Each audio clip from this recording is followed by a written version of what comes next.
everyone, Mr. Pat here, and I got another great book for our Cozy Corner reading, and today I'll be reading Farmer Will Allen and the Growing Table. Now this is about a former basketball star who saw potential in an abandoned city lot. So let's get started.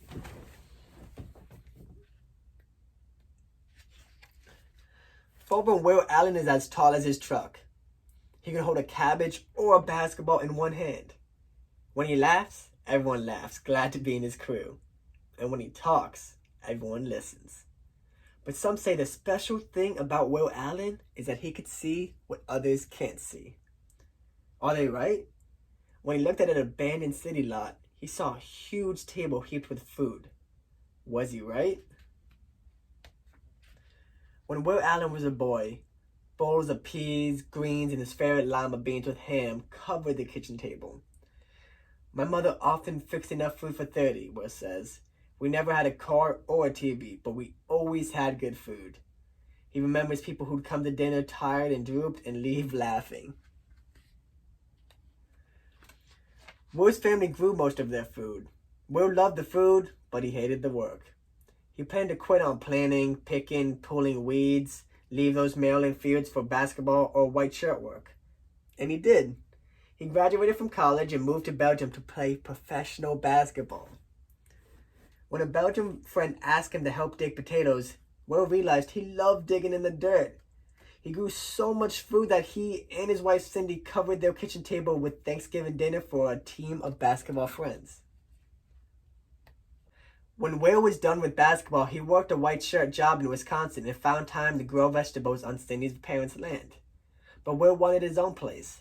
He's seen that fresh vegetables were as scarce in the city as trout in the desert, and Will believed everyone everywhere had a right to good food. But how could Will farm in the middle of pavement and parking lots?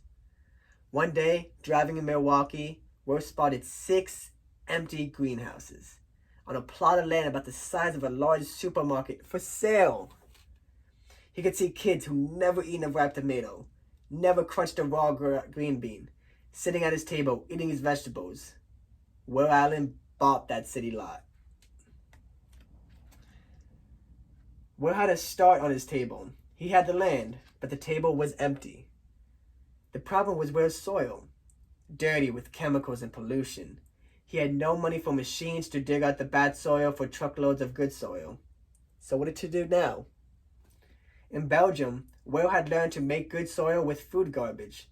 They called it composting. But he needed lots of garbage. He asked his friends to save food waste, apple peels to old zucchinis. Will collected those scraps in big white buckets and dumped them into piles. He added hay, leaves, newspapers, red wiggler worms, water, and every now and then he turned the piles to get air into the mix. The neighborhood kids stopped by to ask what he was doing, and Will told them about the piles and the red wiggler worms that could help the garbage become compost. And these kids came back day after day to help. Then one day, bad news. The red wiggler crew was dying. Will and the kids studied worms for 5 years. They learned not to feed the worms too much, and they discovered the best menu for red wigglers.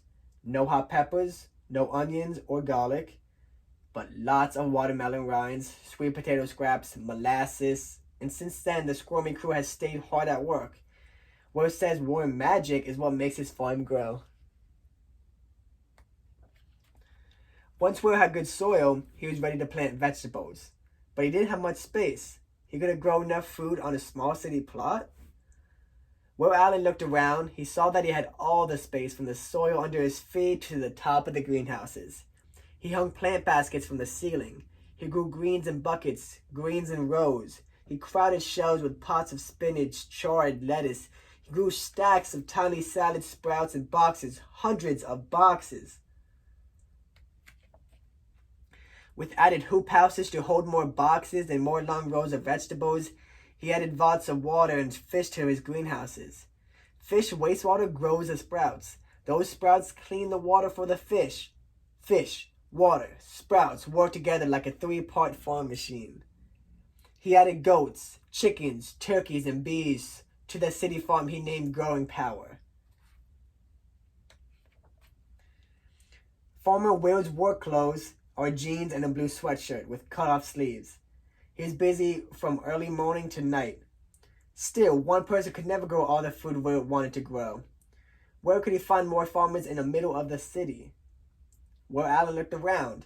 He saw teenagers, school children, parents, grandparents, and he taught them to be farmers. Then Will's table held as much as several supermarkets' thousands of pounds of food. Neighbors who live in high-rises far off the growing ground came and still come to Will's farm to buy fresh vegetables, fish, or eggs. People have gone and still go to fancy restaurants to eat Will's food. But Will wanted his table to feed folks all over the world. So how can you build one huge table that crossed continents? Will thought about this problem of the world-sized table. He looked around and saw his many helpers who learned to be farmers.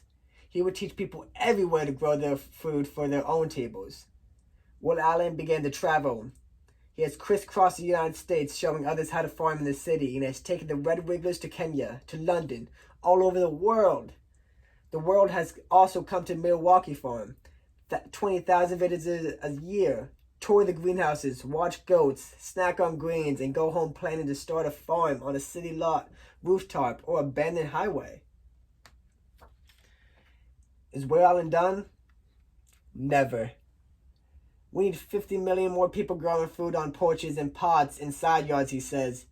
Will is always looking for new ways to make the table bigger. More schoolyard plots, a vertical farm that's 5 stories high, farms in empty factories or warehouses. Will Allen dreams of a day when city farms are as calming as streetlights, and every table is covered with good food. Will Allen can see what others can't see. When he sees kids, he sees farmers. Will you be on Will Allen's crew? Will you grow vegetables for your family, your neighbors, on your porch, or roof, or yard? How big will your table be? The end. So I hope everyone liked that little reading. This was a super cool and fun reading, and I hope everyone took a lot from it, and maybe you can start thinking about ideas on how to turn out some random city lot or even your porch into a garden so you can grow your own food. But for now, I'll see everyone at the next Cozy Corner reading, and I hope everyone enjoys their Happy New Year.